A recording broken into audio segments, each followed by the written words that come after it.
Dalam Quran menyebut Daud nabi. Tapi dalam kumpulan orang Ibrani, orang Yahudi, mereka anggap ini King David, kata mereka, raja lah. Jadi dua-dua sekali, raja pun raja. Barangkali dalam kitab Zabur yang mereka baca, ataupun dalam kitab Yahudi, diperkenalkan Nabi Daud ini sebagai raja. Kita sebutnya beberapa kelebihan yang dikurnia Allah Subhanahu wa taala kepada Nabi Daud. Dikurnia kepadanya kebolehan.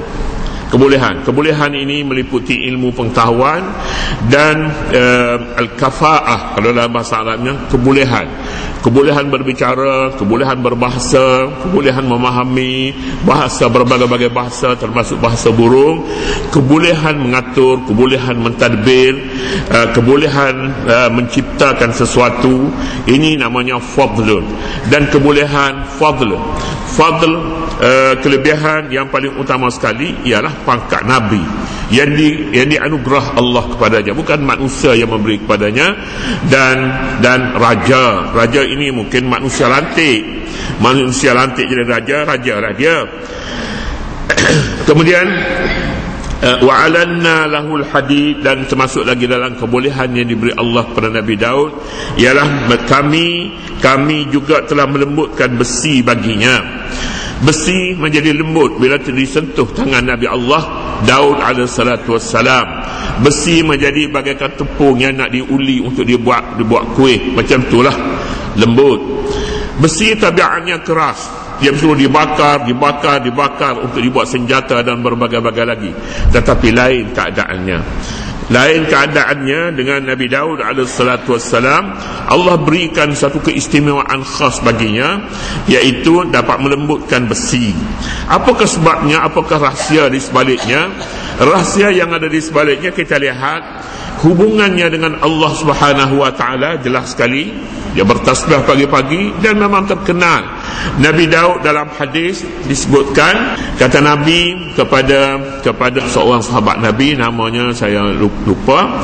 Dia kata, kamu cuba baca kamu Quran sekali, kalau nak dengar daripada kamu baca Quran macam mana. Lalu dia baca, Nabi kata, kamu telah diberi serunai seperti serunai Nabi Daud alaihissalatu wassalam. Serunai maknanya bacaannya, suaranya cantik seperti suara Nabi Allah Daud. Nabi Daud apabila dia membaca zikir, baca kitab Zabur. Kitab Zabur ini sebuah kitab yang mengandungi zikir dan pengajaran. Tidak seperti Al-Quran. Al-Quran mengandungi ahkam, hukum, mengandungi cerita, mengandungi dalil-dalil kauniyat, dalil-dalil samawiyat, ardiyat. Semua sekali ini kandung dalam Quran. Malah seluruh ilmu yang ada pada hari ini dan dikembangkan oleh manusia bermula daripada Al-Quran, ataupun asasnya Al-Quranul Karim, diperincikan oleh pengetahuan manusia. Di dalam Al-Quran akidah ada, haha akhirat ada, haha dunia pun ada, dan dari semua ilmu lah kalau kita sebutnya pada hari ini, maka asasnya Al-Quranul Karim. Tapi kitab Zabur tak ada syariat, dia ada pengajaran, dia ada nasihat saja. Itulah yang dibaca pada setiap pagi oleh Nabi Allah Daud alaihissalatu wassalam.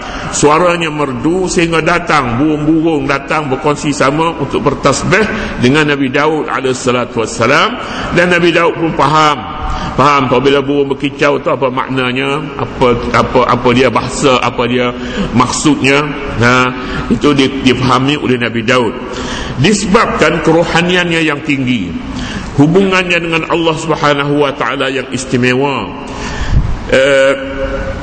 Allah Subhanahu wa taala kurniakan besi menjadi lembut. Besi tidak menjadi lembut dengan mudah, tapi bagaimana boleh lembut? Mungkinlah ini satu pintu lain yang dimasuki oleh Nabi Allah Daud alaihissalatu wassalam, iaitu pintu terus memohon kepada Allah Subhanahu wa taala. Kerana bagi seorang pemimpin tak mungkin sama sekali menjadi pemimpin jika tidak ada satu keistimewaan. Keistimewaan ini diperlu daripada seorang pemimpin. Kepimpinan dapat memberi kemakmuran kepada rakyat. dapat menunjukkan sesuatu yang boleh membantu rakyat. Yang boleh dibantu pada ketika ini oleh Nabi Daud AS ialah membuat baju besi. Baju besi. Ani'mal sabighat, buatlah baju-baju besi yang luas labuh. Luas labuh. Sebelum daripada Nabi Daud AS baju besi ada, tapi tidak dibuat bagaikan rantai. Bagaikan rantai itu tidak, kepingan besi. Kepingan besi dibuat baju, dipakai. Sudah tentu tidak sesuai kalau kepingan besi itu diubah sesuai oleh Nabi Daud AS dengan melembutkan besi dan membuat rantai-rantai. Dan rantai itu hendaklah dibuat mengikut ukurannya. Mengikut ukuran, biar sama besar seperti barang-barang yang dikeluarkan dari kilang itu, sama saja dia punya mata rantai itu, dan dibuatnya mengikut ukuran waqaddir fis sardi, ikut ukuran orang ni, labuhnya besarnya mengikut ukuran orang. Badan besar, baju pun mesti besar lah, mesti besar. Badan orang tu tinggi, mestinya labuh sikit, labuh. Jadi tak buat satu saiz saja. Mari hak kurus pun pakai baju tu lah, hak gemuk pun baju tu lah. Nak pergi perang macam mana? Ini tidak tamadun. Nabi Daud AS pencipta tamadun. Zamannya zaman perang. Nabi Daud AS pun berperang dengan Jalut. فهزموهم بإذن الله وقتل داود جالوت وآتاه الله العلم والحكمة وعلمه مما يشاء. Nabi Daud tenteranya dapat menghapuskan, mengalahkan tentera Jalut. Telah pada zaman itulah tentera Jalut. Jalut ini pun daripada bangsa Israel juga. Ya, Daud ni pun demikian juga, sama-sama bangsa Israel, pemimpin Israel. Tapi pemimpin ini pemimpin yang berilmu dan berkebolehan. Nabi Daud alaihissalam, wa'amalu salihah, dan beramalah kamu dengan amal yang baik. Tengok, setiap ciptaan, jangan sekali-kali bangga dengan ciptaan kita. Kita buat sesuatu, kemudian kita bangga dengannya, sudah tersasar dari matlamat yang sebenar. Akuilah bahawa diri kita, sekalipun kita mempunyai kepandaian, kelayakan yang lebih, tapi tak lebih daripada hamba Allah Subhanahu wa ta'ala. Dia bukan raja, tapi dia hamba kepada Allah. Sifat ini perlu ada pada seorang pemimpin. Inni bima ta'maluna basir. Ayat ini, dua ayat ini mengajar kita untuk memilih pemimpin. Memilih pemimpin. Kita berhadapan dengan masalah memilih pemimpin. Pemimpin harus dipilih siapa yang boleh berkhidmat pada rakyat dan agama. Pada agama dululah, dan kepada rakyat. Sifat-sifat yang ada pada Nabi Daud alaihissalam perlu dijadikan contoh. Jangan pilih pemimpin dia tidak boleh berkhidmat. Dia tidak boleh berkhidmat dan dia tidak ikhlas, tidak adil, sama sekali tidak boleh. Tak boleh. Apalagi lah kalau kita berlatih pemimpin orang yang boleh beri kepada kita wang. Boleh beri wang, dia boleh beli daripada kita umpamanya. Kita tawar, ada harganya. Ini dia punya kuku merah ni. Nak merahkan kuku saya untuk sesiapa. Jadi ini salah. Dasar parti satu perkara, tapi pemilihan calon satu perkara yang lain. Calon yang mempunyai keupayaan, kita sebutnya kebolehan memimpin, kebolehan berkhidmat, ikhlas, adil. Inilah dia pemimpin sebenarnya. Datang daripada mana pun, nanti dia tidak akan rugi sebenarnya. Pemimpin yang seumpama ini tidak akan rugi. Tetapi kadang-kadang parti itu dicemarkan oleh pemimpin-pemimpin yang kita pilih, tetapi mereka tidak berkeupayaan. Sekarang ni dah PRU dah lepas dah. Tapi kalau sebelum PRU ni, maknanya kita mengempen. Tidak kempen lah ni. Tidak kempen. Dasarnya begitu. Tapi seringkali manusia silap sebenarnya dalam memilih pemimpin. Oleh yang demikian, mereka mengalami kerugian yang sangat besar. Manusia yang tidak ada pengalaman, wang negara banyak rugi. Satu projek selalu bertukar orang, bertukarlah projek. Hapuskan yang terdahulu, buat dengan yang lain. berjuta-juta wang telah terkorban. Wang siapa? Wang rakyat. Di mana kesilapannya? Kesilapannya orang yang dipilih itu tidak mempunyai pengalaman, tidak mempunyai keupayaan, kebolehan, tidak adil, tidak jujur dalam membuat satu keputusan. Rekasnya begitu. Nabi Allah Daud AS yang kita sebutkan di sini ialah manusia yang mempunyai kebolehan berbahasa. Kebolehan berbahasa. Dunia sekarang ini sempit sebenarnya. Timur dan Barat terlalu kecil. Oleh yang demikian, bahasa yang berbeza perlulah ada manusia yang mampu berkomunikasi dengan baik, supaya setiap perkara boleh diputuskan dengan segera, sebab dia mempunyai keupayaan itu. Bahasa Nabi Allah Daud AS mempunyai keupayaan bahasa yang begitu tinggi. Mungkin kita katakan inilah satu-satunya Nabi, dan bukan dia seorang saja, bukan. Nabi kita pun juga mempunyai kemampuan dalam bidang bahasa, boleh berinteraksi dengan bukan hanya manusia tetapi juga dengan alam-alam yang lain. Pertama. Yang kedua, mempunyai kebolehan dalam mencipta. Alanna lahul hadid. Sama ada kebolehannya itu melalui hubungan terusnya dengan Allah, ataupun melalui memahami tabiat benda, tabiat besi, bagaimana untuk melembutkannya. Untuk melembutnya mesti dibakar. Satu. Tapi doa mengatasi segala-galanya. Pintu doa. Wa idza sa'alaka 'ibadi 'anni fa inni qarib ujibu da'watad da'i idza da'an. Allah Subhanahu wa ta'ala membuat suatu jaminan, aku akan sahut seruan orang yang berdoa kepadaku. Oleh demikian, mohonlah kepadaku. Apa yang kita pohon kepada Allah, kita pohon supaya tentera-tentera kita selamat. Bagaimana untuk menyelamatkan tentera-tentera? Berikan kepada mereka baju besi. Zaman itulah, zaman sekarang ni orang sebut kalis peluru ke apakah. Lagipun dulunya orang perang ni perlu pada baju besi, kerana mereka berperang ni dengan pedang. Sekarang ni bom, pedang tak ada dah. Jadi keperluan sezaman pada ketika itu baju besi bukan selama-lamanya. Baju besi akan bertukar rupa mengikut senjata yang dipakai. Itu yang disebutkan oleh ayat ini. Kemudiannya wa'malu salihah, dan buatlah kerja-kerja dengan baik. Kerja dengan baik ini jujur, adil. Ini semuanya namanya al-amalu as-salih, amal salih. Jadi bila ada kebolehan dan amal salih, maka cukuplah untuk dilantiknya sebagai seorang pemimpin. Mana-mana peringkat sekalipun, kebolehan ilmu pengetahuan, kejujuran dan adil adalah sesuatu yang sangat diutamakan. Lihatlah sejarah Nabi, sirah Nabi Muhammad sallallahu alaihi wasallam. Lihatlah pula sejarah Nabi Allah Daud alaihi salatu wasallam untuk dijadikan contoh teladan apabila berhadapan dengan masalah kepimpinan. Kita lihat lagi, kita balik sejarah, lihat Nabi Allah Daud alaihissalatu wassalam, bagaimana beliau boleh naik sebagai seorang raja. Sebab raja ini bukan pilihan langit kita.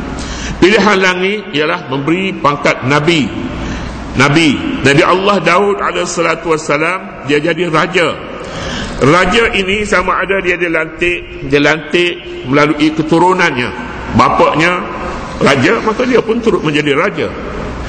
Tapi tidak ada kisah seumpama itu di dalam Al-Quranul Karim. Seperti mana kisah Nabi Sulaiman anaknya menjadi raja kerana bapak juga raja. Sulaiman Daud. Bapaknya raja, Sulaiman Daud, dan dia juga menjadi raja. Tapi bagi Nabi Daud alaihissalam tidak ada riwayat yang menyatakan bapaknya juga raja. Oleh yang demikian, kita mempunyai besar kemungkinan kenaikan beliau menjadi raja kerana kebolehannya.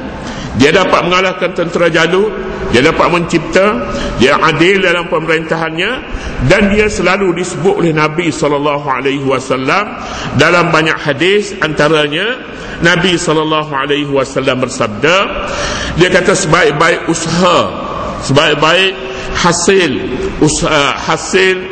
sumber makanan yang baik ialah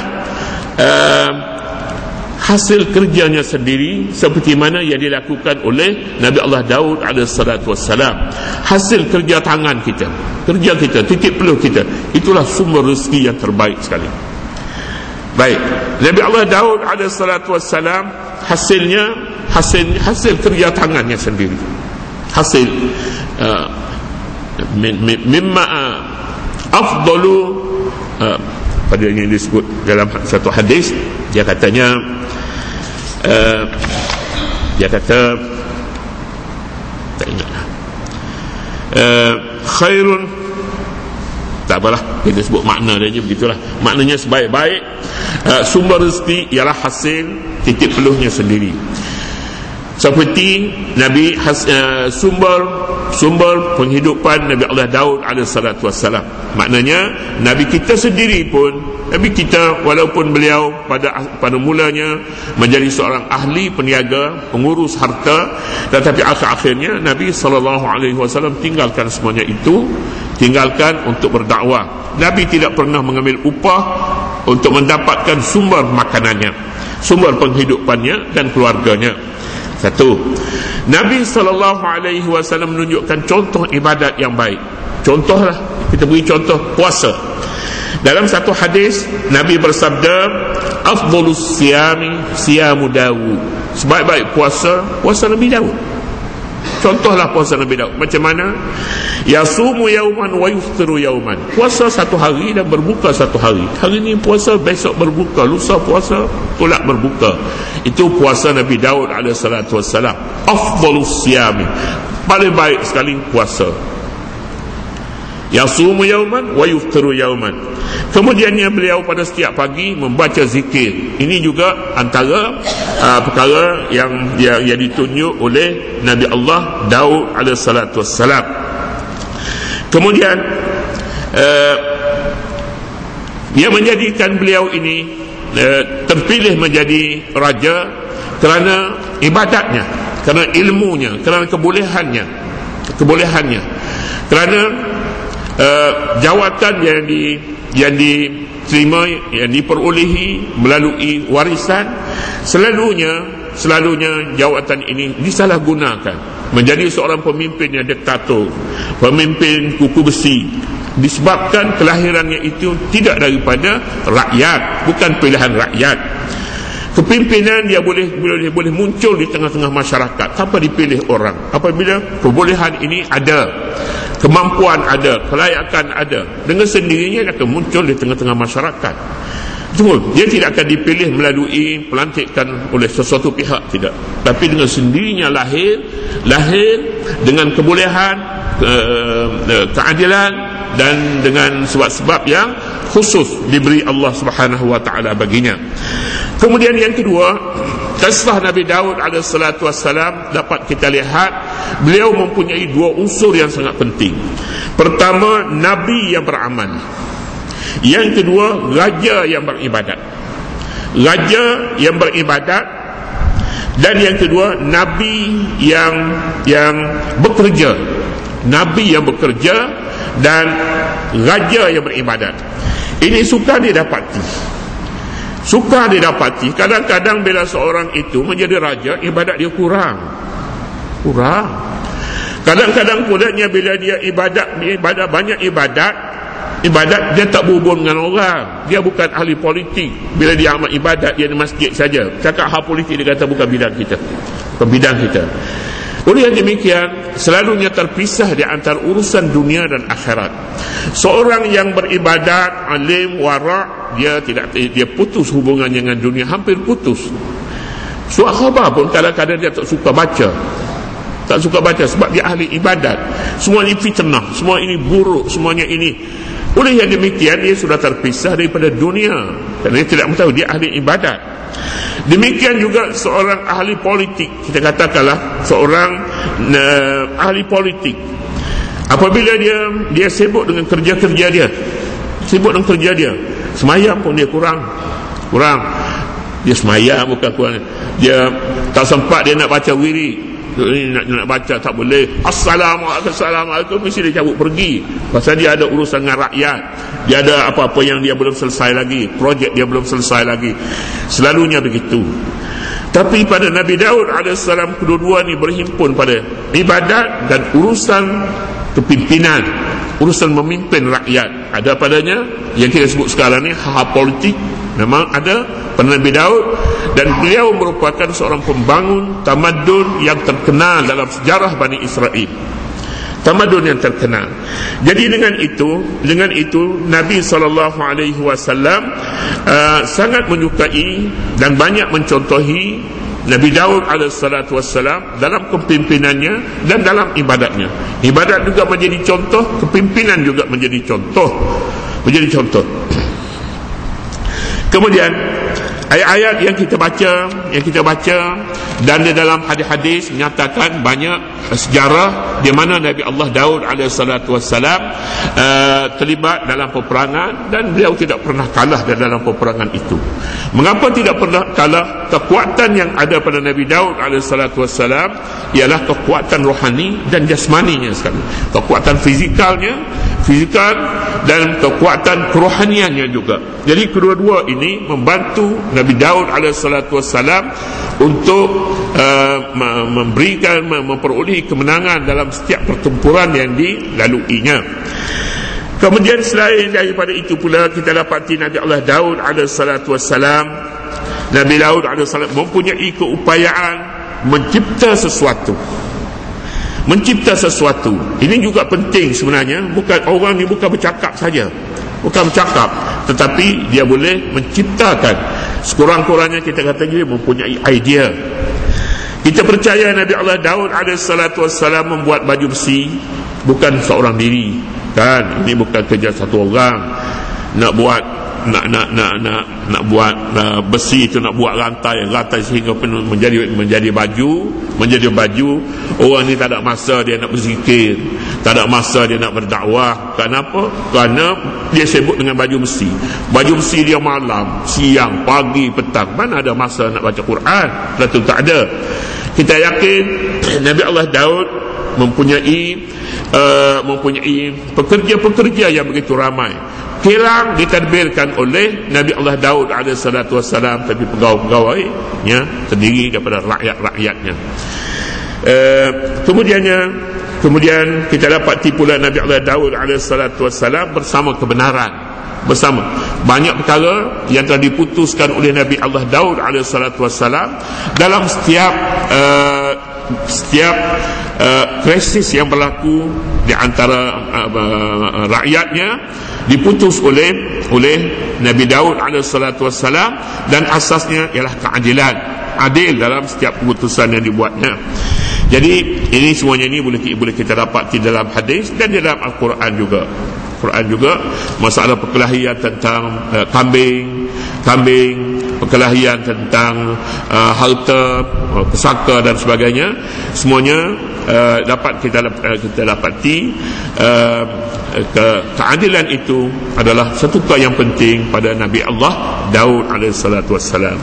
Kemudian kita akan sambung pula dengan Wali Sulaiman ar-riha huduwa.